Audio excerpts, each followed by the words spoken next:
साहेब बंदगी। मैं हूं यतीन्द्र दास और आप देख रहे हैं अपना पसंदीदा यूट्यूब चैनल खुशहाल जिंदगी। आज ज्येष्ठ पूर्णिमा और आज के ही दिन आज से 600 बरस पहले एक महामानव का जन्म हुआ था काशी के लहरतारा स्थान में, जिसने पूरी दुनिया में अध्यात्म का ऐसा जादू बिखेरा कि जिसने भी उनको सुना पढ़ा वो उनका दीवाना हो गया। कहत कबीर सुनो भाई साधु, ये लाइन भला किसने नहीं सुना होगा।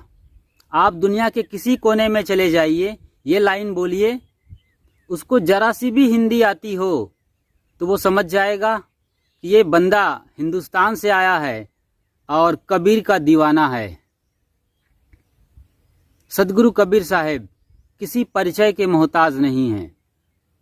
उनका होना ही उनका बड़ा परिचय है। उनकी एक एक वाणी, उनके एक एक बोल, उनके शब्द, साखी, रमैनी, आप जहाँ कहीं भी पढ़ते हैं, सुनते हैं तो पूरी तरीके से आप कबीर में खो जाते हैं, क्योंकि वो आपके साथ जीते हैं, आपके साथ जमीन पर बैठते हैं और आपकी ही बात करते हैं। वो किसी आकाशीय परमात्मा, पैगंबर और भगवान की चर्चा नहीं करते हैं। वो आपके जीवन को बेहतर करना चाहते हैं ताकि ये जो खूबसूरत जीवन मिला है आपको धरती तल पर वो आनंदपूर्ण हो सके। उनकी साधना सहजता की है, बिल्कुल सहजता।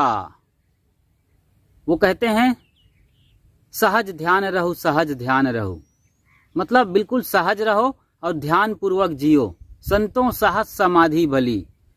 बस तुम सहज बने रहो, जैसे आए हो इस धरती पर वैसे ही बने रहो तो इस दुनिया का जो सबसे ऊंचा शिखर है समाधि, सदगुरु कहते हैं उसे भी आसानी से छू सकते हो, महसूस कर सकते हो। सहज शब्द बड़ा प्यारा है।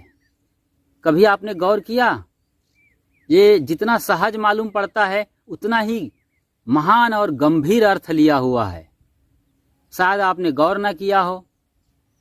आज देखते हैं सहज में कितना दम है और इसी सहजता को आप अपनी जिंदगी में बरकरार रख पाएं, आसानी से जी पाएं तो आपका जीवन भव्य और दिव्य हो जाएगा।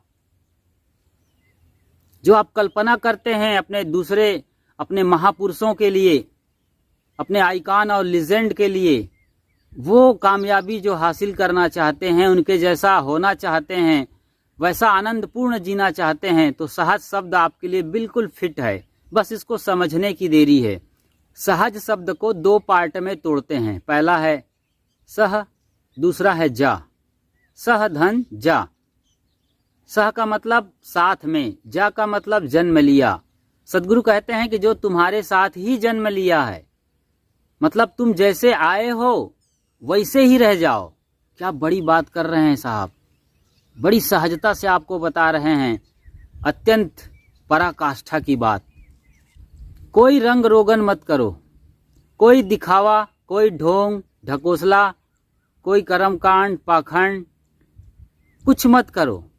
बस जैसे दिव्य होकर आए थे, हंसते हुए मुस्कुराते हुए बड़ी सहजता से इस दिव्यता को बरकरार रखो और इसी भाव से इस दुनिया से विदा हो जाओ। आज सदगुरु कबीर साहेब के नाम पर काशी से लेकर कैलिफोर्निया तक लाखों की तादाद में मठ, मंदिर, चौबारा, गुरुद्वारा और आश्रम स्थापित हैं, जहां हर सुबह शाम सदगुरु कबीर साहेब की मौलिक रचना बीजक की ध्वनियाँ गुंजारित होती हैं, उनका सत्संग होता है और पूरा माहौल कबीरमय होता है, कबीर के वाणियों से सराबोर होता है।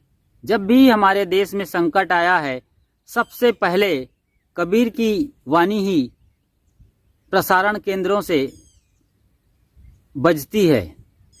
भाई रे दुई जगदीश कहाँ ते आया।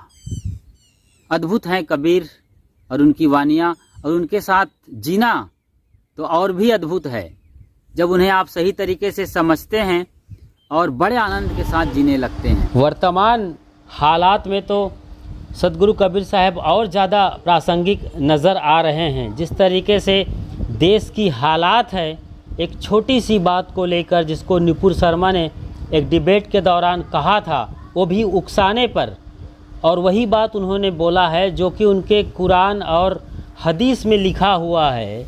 इतना बवाल मचा दिया गया कि पूरा इस्लामिक राष्ट्र OIC का संगठन भारत के ख़िलाफ़ हो गया, जबकि ऐसी हरकतें वो हमेशा हमारे देश के ख़िलाफ़, हिंदुओं के ख़िलाफ़ करते रहे हैं। MF हुसैन ने हिंदू देवी देवताओं के नग्न चित्र बनाए थे और उनको पनाह देने वाला राष्ट्र कतर आज हमारे खिलाफ़ चिल्ला रहा है। छोटे छोटे देश, ये क्या है? ये कैसी असहिष्णुता है? अभिव्यक्ति की आज़ादी भी किसी को नहीं देना, वो भी उन स्थितियों में जब आपको उकसाया जाता है, आपके निजी चीज़ों पर चोट और प्रहार की जाती है वाणियों से, तो आप कह सकते हैं, वो भी सभा में लोगों के बीच। तो इस तरह की छोटी छोटी चीज़ों को इतना तरजीह देना हम सदगुरु कबीर साहब को बिल्कुल भी नहीं समझ रहे हैं। उन्हें जब समझेंगे तो हर तरह की कट्टरवादिता खत्म हो जाएगी और देश में अमन, चैन और शांति का साम्राज्य होगा।